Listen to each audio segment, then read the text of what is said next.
Good morning. And good morning to our friends that are observing St. Matthew's from the internet.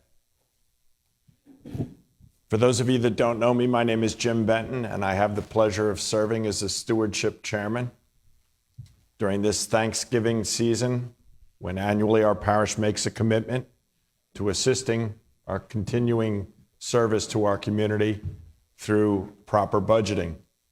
And we're in that season at this time.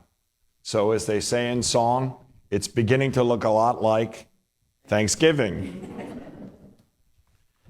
Today we have a special speaker following on the wonderful standard that was set by Natalie and Naomi Kinnaman, who shared with us their experiencing the different treats that go through a youth experience at St. Matthew's, through our school, through our preschool, through the gift of the resources necessary to keep this preschool and the community outreach together at St. Matthew's. Thank you for that wonderful presentation last week. Today, we continue that tradition, and we searched high and low for someone who has a true commitment to the Episcopal Church and the Episcopal service. We look for someone with special depth, special love, someone who has shown demonstrably a commitment to an 8 o'clock service, to a 10 o'clock service with music, who also has experience as a musician, who participates in all of the St. Matthew's ministry, and even comes to Tai Chi on Monday nights to experience that special privilege. She is a very humble person, someone who conducts herself with grace. I know you will enjoy, as we have, the experience of what it means to be a lifetime Episcopalian. I'd like to introduce you all to our friend, our colleague, a member of St. Matthew's, Sally Barber. Sally?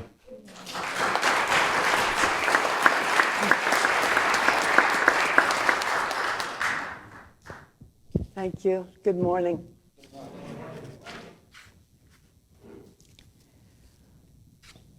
Now that it's stewardship season, I'd like to share with you from another generation how I think stewardship has been shown to me as I look back on my church life as a child and young adult growing up in the Episcopal Church, and then now as a member of St. Matthew's.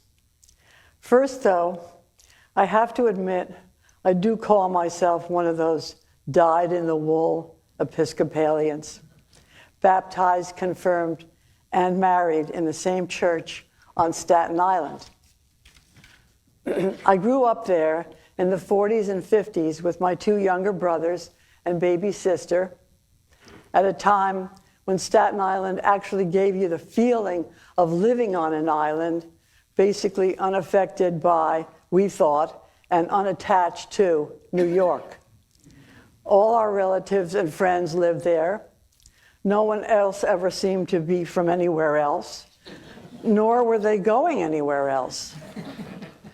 Our Episcopal Church, the Church of St. Andrew, as it is still called, was originally chartered by Queen Anne in 1708, impressively old and welcoming, added on to through the years, and surrounded by an equally old graveyard. It sits in historic Richmond town, settled by the Dutch in the 1600s. This is where I was married to my first husband, Ron Holloway, also a Staten Islander, in 1958. We had 3 sons, Ken, Jeff, and Roger, all baptized there. Very sadly, Ron died in 1981 at the age of 47 from late-stage Hodgkin's disease. I am so grateful, though, for our 23 years together, especially at our farm here in Pennington, and that Ron was able to do what he'd always wanted to do, had a passion for, work in New York City as an emergency physician. Back to Sunday mornings. in my Staten Island home growing up. These actually started the evening before. My mother carefully checking and laying out what we would wear, very important to her, and my father polishing shoes and getting the weekly envelopes or seasonal mite boxes ready. There was always this feeling, though, of something good and important about it all, and I was always aware of this preparation and how important it seemed to my parents. Another example of stewardship happened every week during the 9:30 family service at St. Andrew's, and everyone looked forward to this.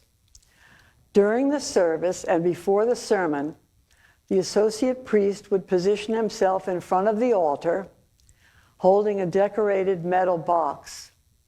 He would then invite all those children from 1st to 8th grade who were celebrating birthdays that week to come up to the altar one by one and deposit, mostly coins in those days, in the box with the usual resounding sound effects. During the donations, the entire congregation would then join in to recite this rather quaint verse. Many happy returns of the day of thy birth. May sunshine and gladness be given. And may the dear Father prepare you on earth for a beautiful birthday in heaven.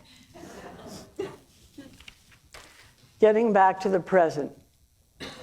I came to St. Matthew's just after 9/11, having lost my second husband, Don O'Brien, and looking for a church closer to home. It was a cold and dark Wednesday morning in December, and I knew there was a communion service at 7 a.m. back there. Jack Belmont was there, about to celebrate the service in the chapel. And for those of you who remember Lynn Garner, she and I arrived here together that morning, not knowing one another. She was a very good friend. The service was very special for me, with just 6 or 7 of us and Jack all standing in a circle around that small altar in the chapel, passing communion to one another.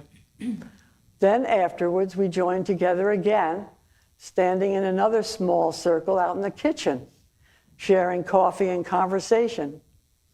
I had found my new church home.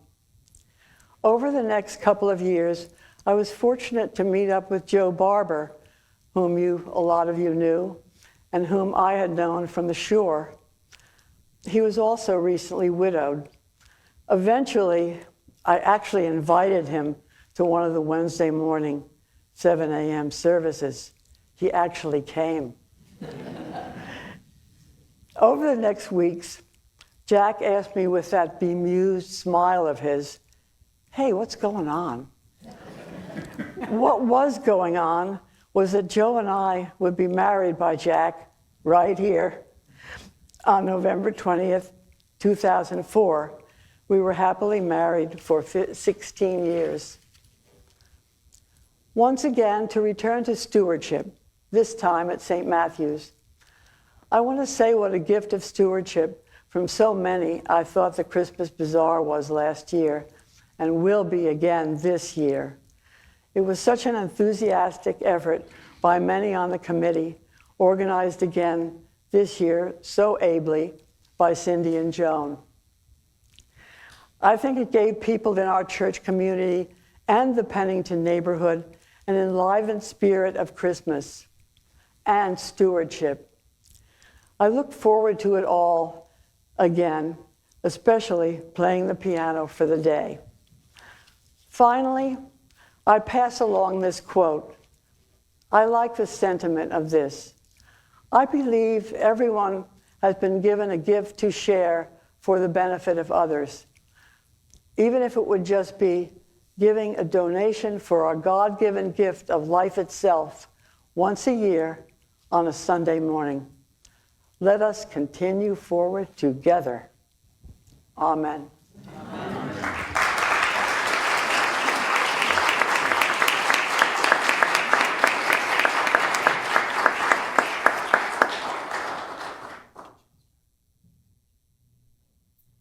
Thank you so very much, Sally, for those wonderful, inspirational words. When the stewardship committee team first approached Sally, I can honestly report to you she was less than certain that she would be the speaker that she turned out to be. Sally, we're so grateful that you took that opportunity, and we thank you sincerely for it. Very briefly, we've had almost 1/3 of our parish community sign for the stewardship campaign for 2024. We're very pleased that we're precisely where we need to be.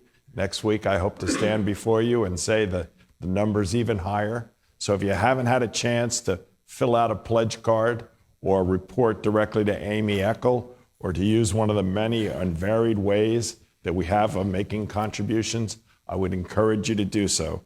Getting those commitments in early does help us with the budgeting and the planning for next year. A question did come to me regarding how the request for 5% was arrived at. To be candid and not surprising anyone, it's an art form. The financial people would say, oh no, we have this figured out perfectly, but very candidly, it is an art. We certainly have, as a church community, our personnel costs going to support our ministry here at St. Matthew's. We have our commitment to our diocese, our church, that is, in fact, a work in progress that we're looking to make more progress on. An additional $5 to your pledge campaign for next year might be a help in reducing that commitment to the diocese. And then very candidly, as is true with your household budget, it's a commitment to the cleaning service. It's a commitment to the insurance. It's a commitment to keep the lights on. It's a commitment to our youth and our ministries and our outreach that we all celebrate. So please consider that support level at St. Matthew's for the coming year. And to that end, I thank you in advance for your attention and your time. Thank you very much.